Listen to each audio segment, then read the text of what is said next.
Well, now we've heard a lot recently about the challenges facing care homes. Some are raising concerns about the effectiveness of COVID tests they're being asked to use on staff and visitors.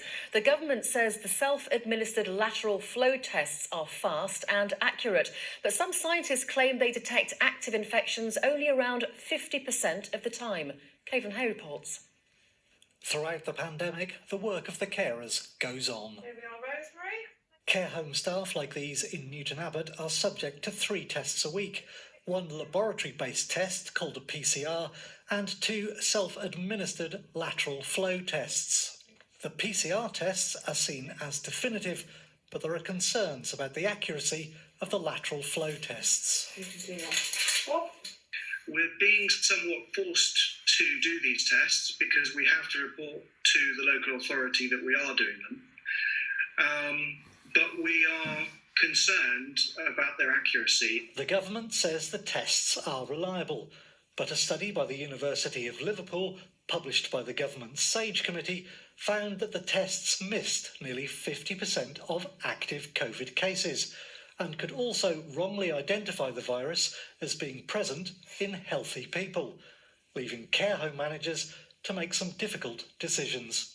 We were conducting a couple of lateral flow tests with some contractors who had to come into the home to do some essential work, and they both came back as being positive for COVID-19. We did another test, and those came back as negative. So we did a third test of each of them that also came back as negative.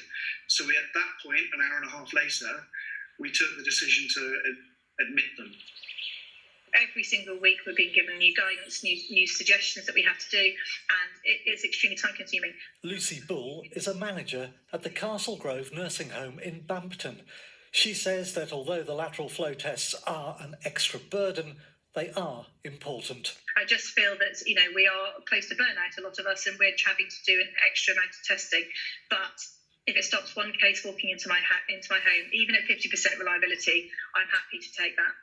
Whatever their limitations, the tests are just one weapon in the fight to keep the virus out of care homes, as the government races to get all residents and staff vaccinated by the middle of next month. Cavan Hay, BBC Spotlight.